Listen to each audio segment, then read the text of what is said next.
estamos observando as consequências do excesso de chuvas no Rio Grande do Sul nesse momento. Deslizamentos, alagamentos, uma série de pessoas que perderam suas casas, a Serra Gaúcha, que perdeu cerca de 500 hectares de vinhedos, pessoas que perderam mesmo as suas vidas. E isso é uma consequência das mudanças climáticas. Em 2023, nós tivemos o recorde de temperatura média global, com 1,45 graus Celsius acima da média de 1850, que é o ponto que se usou como medida no Acordo de Paris. Nós podemos observar que, desde a invenção da máquina a vapor, as temperaturas médias da superfície global só cresceram. E esse incremento de temperatura é a maior temperatura que a humanidade já sentiu, né? Então, nós temos uma temperatura muito acima do que nós temos habituados para a nossa espécie. E essa temperatura tem uma correlação óbvia com a concentração de gás carbônico na atmosfera. Nós podemos também notar que, ao longo dos últimos 500 milhões de anos, as temperaturas médias da superfície global acompanharam as concentrações de carbono também na nossa atmosfera. E a correlação que existe entre a concentração de carbono na atmosfera e a atividade humana é evidente, com justamente o incremento de concentração de gás carbônico a partir da invenção da máquina a vapor, do uso de combustíveis fósseis, como carvão mineral, petróleo, gás natural, maiores exemplos, além de outros aspectos como a, a, o desflorestamento, dentre outras atividades que incorporam mais carbono na nossa atmosfera, aumentando as temperaturas. Essas temperaturas são sentidas de uma maneira especial nas regiões vitivinícolas. Nós vemos que regiões como Gasenheim, Bonn e Orange, ou seja, estações que nós temos em regiões importantes e vitivinícolas na Europa, no Rheingau, na Alemanha, na Borgonha, na França, e no Vale do Rhône, também na França, o como essas temperaturas têm aumentado e impactado no estilo dos vinhos. Essas regiões têm conseguido se adaptar e manter, né, no caso da Alemanha, do Rheingau, manter o cultivo de Riesling, no caso da Borgonha, manter um alto padrão de qualidade do seu Pinot Noir e de Chardonnay, e no caso do Vale do Rhône, manter o seu destaque na Syrah. No entanto, essa temperatura está no limite. Então, ainda que nós tenhamos uma possibilidade de termos graves consequências nessas regiões, por enquanto, ainda tem a capacidade de adaptação para a elaboração de vinhos. Hoje, a nossa aula é sobre mudanças climáticas e o seu impacto no vinho. Eu sou o professor Júlio César Kunz e essa é a Confraria Wine Expert.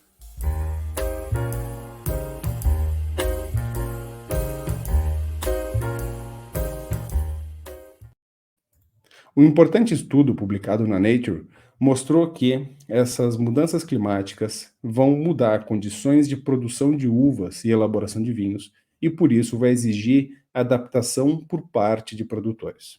A adequação dessas áreas de vitivinicultura vão enfrentar, portanto, adequações necessárias e teremos vencedores e perdedores, regiões que vão se beneficiar e regiões que vão perder. É verdade que áreas que hoje são inadequadas podem vir a ser adequadas, mas tem uma série de questões de preservação ambiental, já que seriam ocupadas áreas que hoje são preservadas.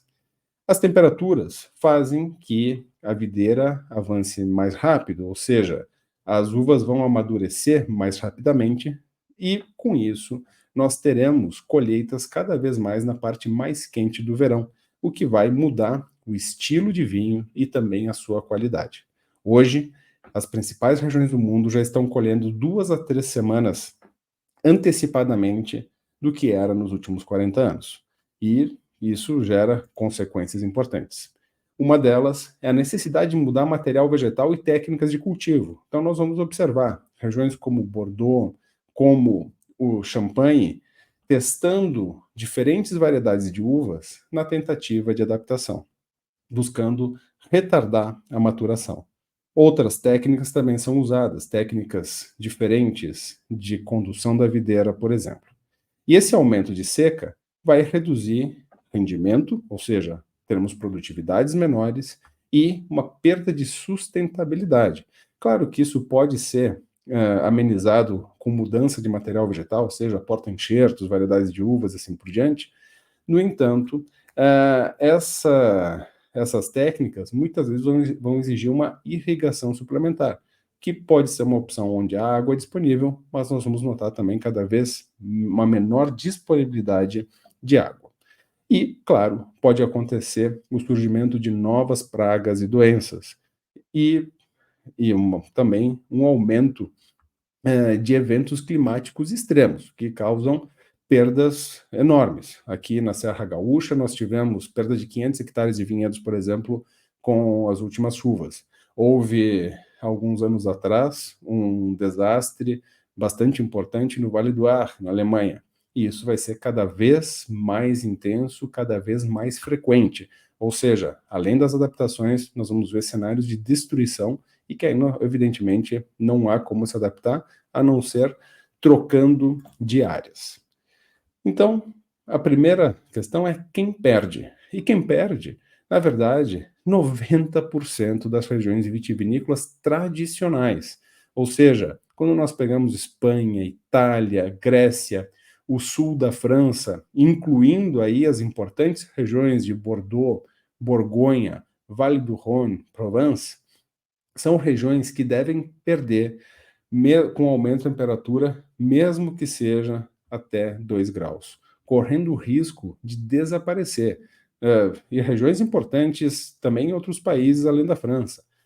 Região do Douro, em Portugal, Rioja, na Espanha, os vinhos de Jerez, a Itália quase toda, e nós vamos ter uma pequena possibilidade de adaptação. Cerca de 20% desses vinhedos podem ser deslocados para áreas mais altas, de altitudes até 1.000 metros acima do nível do mar, mas isso é só 20% que vai ter alguma adaptação. Áreas de influência atlântica devem ter um impacto menor. Então, pegamos a Espanha Verde, né, todo o noroeste da Espanha, o sudoeste da França, aí a região do Madiran, por exemplo, pode ter algum tipo de adaptação. Então, a perda vai ser realmente grande. Quem pode ganhar? Na verdade, regiões que hoje não são tão importantes para a viticultura. Quando falamos de França, vamos falar do norte da França, que hoje, a Normandia, por exemplo, onde hoje não há vinhos, não com relevância, hoje temos cidra. Então, são regiões que passam a ser mais relevantes. Nós temos a região de Champagne, tradicional para vinhos espumantes, cada vez mais se adaptando, inclusive mudando de estilo, né? Cada vez mais a gente vê Champagne, por exemplo, com dosagens menor que Brut, né? Mas crescendo para vinhos tranquilos, vinhos tintos, vinhos de Pinot Noir. E por aí vai. No resto do mundo, nós vamos ter áreas mais ao norte dos Estados Unidos, Canadá, podendo ganhar algum tipo de possibilidade. Na Austrália, um crescimento na Tasmânia.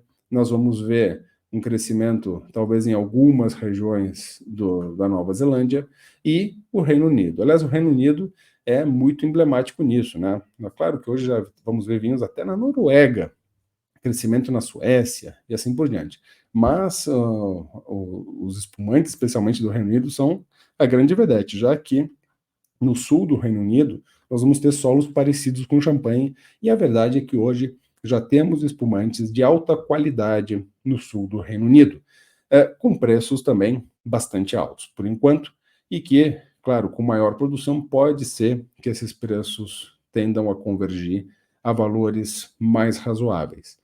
E com incremento de aquecimento global, com redução de umidade, pode até o Reino Unido vir a se tornar um produtor de vinhos tintos, de Pinot Noir, que hoje já tem alguma coisa, mas que pode crescer em termos de qualidade também.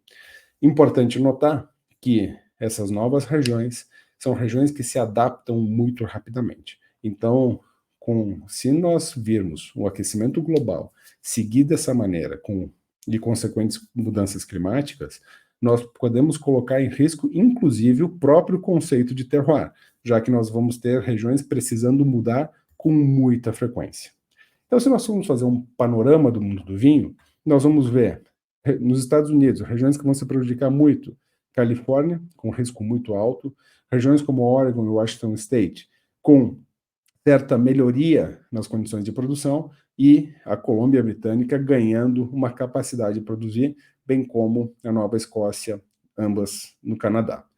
Na América do Sul, nós podemos ver como novas regiões produtoras possíveis Colômbia e Equador, né? E um risco pequeno de impactos quando falamos de Chile e Argentina, que já são regiões bastante secas e já estão adaptadas a essas condições.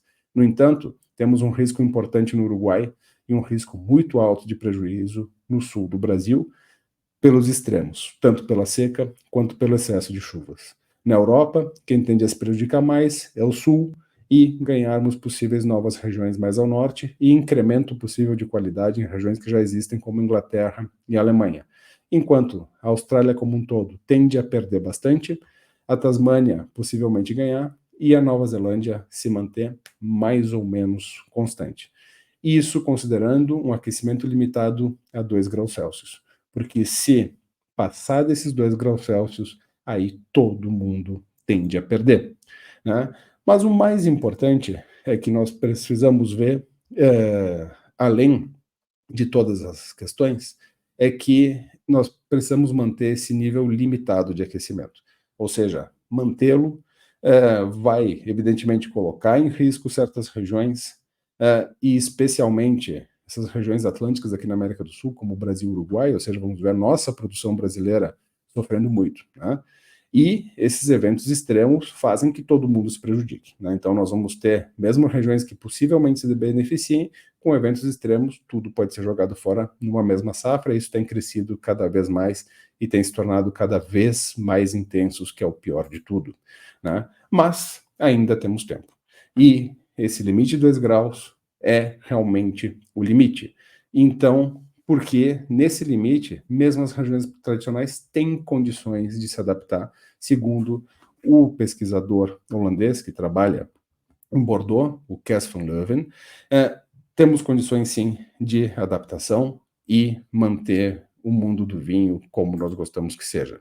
E dentro desse espírito de que é possível, nós temos no mundo do vinho um dos 100 maiores influentes em termos de líderes climáticos no mundo em 2023, segundo a revista Time, o Miguel Torres, um espanhol que há décadas trabalha com o cuidado do aquecimento global, e ele diz o quanto é importante cuidar dessa crise climática, porque é uma ameaça muito maior para a humanidade do que foi a própria Covid, segundo as palavras dele. E se não tomarmos providências, a viticultura vai enfrentar grandes problemas e mudanças. E por isso que ele criou um grupo de vinícolas ao redor do mundo para trabalhar na questão de controle de emissões. E dando o exemplo, a família Torres, desde 2008, reduziu 36% de suas emissões e hoje tem 41% de sua energia renovável. Isso é muito, muito importante, não só falar, mas também agir. O mundo precisa, a humanidade precisa e o nosso jeito de viver precisa, e nisso se inclui o mundo do vinho. Vamos pensar, vamos refletir sobre esses impactos, o que afeta a humanidade e o mundo do vinho. Por enquanto, o Rio Grande do Sul ainda precisa de ajuda. Na descrição do episódio eu vou colocar algumas sugestões de quem puder ajudar na reconstrução do nosso estado, especialmente aquelas pessoas que foram mais atingidas. Muito obrigado e até a próxima aula da Confraria Wine Expert.